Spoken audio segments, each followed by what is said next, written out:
Quando a presença ou a fonte reconstruiu o multiverso da DC, ele expandiu sua essência como uma luz divina. Essa luz representava a crença, a magia e as possibilidades.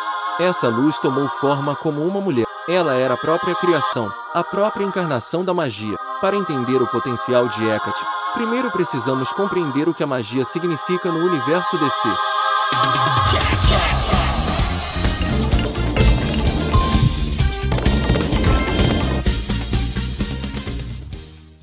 Como demonstrado na edição 26 da Liga da Justiça Sombria, a magia é a capacidade de fazer com que as pessoas acreditem em uma realidade diferente, mesmo sabendo que é verdade.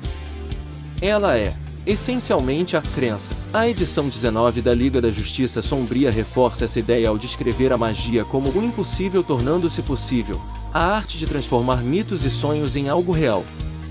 Magia é, portanto, a manifestação da crença, e essa crença é o combustível que sustenta a realidade dentro do universo da DC. Conforme mencionado pela Lorde da Ordem Simetria, o domínio da magia é um local onde os limites entre fato e ficção se tornam difusos. É por isso que as criaturas mágicas do universo da DC Comics têm a capacidade de quebrar a quarta parede, em certos momentos, influenciar diretamente as histórias em que estão inseridas.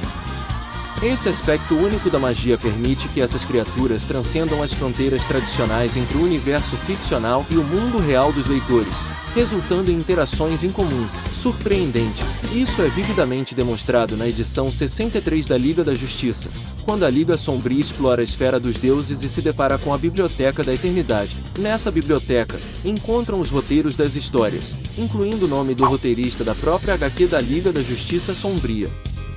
John Constantine reescreve o roteiro e suas palavras se refletem nas páginas da HQ. Tudo isso é possível graças à magia, que é a essência subjacente de todo esse processo. Outro exemplo da magia interferindo no roteiro ou no metatexto foi na edição 62, da HQ da Arlequina. A bruxa Enchantress lançou um feitiço que altera a continuidade, transformando Gotham em uma terra medieval sem intervenção de heróis ou pessoas de fora. Para realizar esse feito, ela aproveita a natureza metatextual de Harley Quinn, que existe tanto dentro quanto fora da continuidade, e, com base na crença, molda a continuidade da história, transformando o roteiro da HQ em um jogo de RPG medieval. Além disso, Enchantress usa sua magia para aprisionar o selo metaficcional que personifica a própria editora DC Comics, chamada Joanne. Tudo isso usando magia.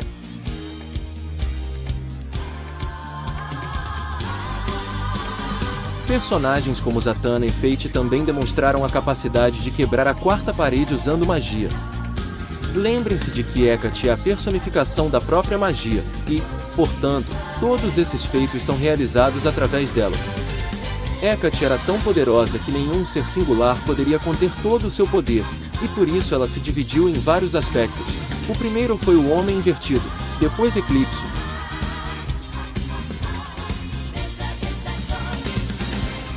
Depois ela se dividiu em 3 aspectos: a donzela, a mãe e a velha. O aspecto velha queria se tornar a Hecate em sua forma primordial, ou seja, a própria magia, mas como mostrado em Liga da Justiça Sombria, edição 16, os outros aspectos de Hecate impediram a velha. Podem perceber que a única coisa que poderia impedir Hecate de retomar todo o controle da magia era a própria Hecate. Ao contrário do que muitos pensam, o Homem Invertido não é o oposto de Hecate ou uma entidade que rivaliza com o poder de Hecate. A própria Hecate fala que seu primeiro ato foi se dividir em 2, ou seja, ela criou uma duplicata chamada Homem Invertido, e que foi por causa dessa divisão que todos os problemas nasceram, pois Hecate perdeu o seu lado sombrio, seu lado malicioso, o que a fez se tornar refém dos magos da Terra, pois sem o Homem Invertido dentro de Hecate, ela não conseguia enxergar a maldade nas pessoas. Ela precisava do Homem Invertido dentro dela. Quando Hecate sentiu ódio, ela passou a sentir o Homem Invertido. Na própria HQ fala que ele é o próprio poder dela, porém distorcido. Ou seja, Hecate e o Homem Invertido são a mesma criatura, ele faz parte dela.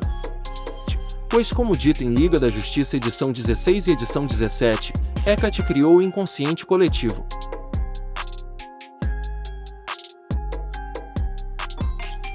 O inconsciente coletivo é onde armazena todos os arquétipos, incluindo o Sombra.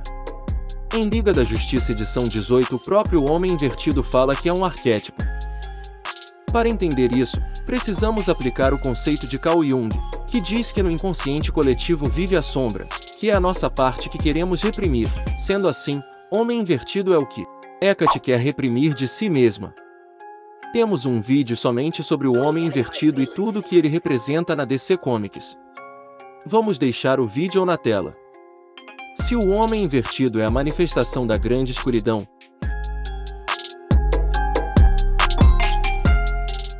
então Hecate é a manifestação da luz do Overvoid.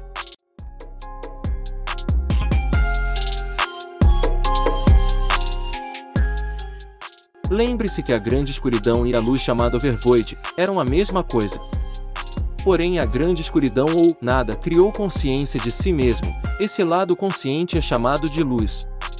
A partir disso eles passaram a brigar, mas na verdade são a mesma coisa.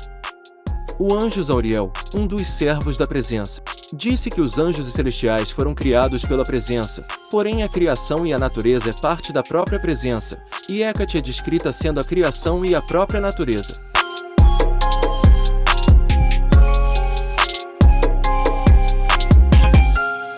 Sendo assim, concluímos que Hecate é a manifestação da criatividade da presença. Ela é um aspecto feminino. O próprio anjo fala que a presença possui uma faceta feminina.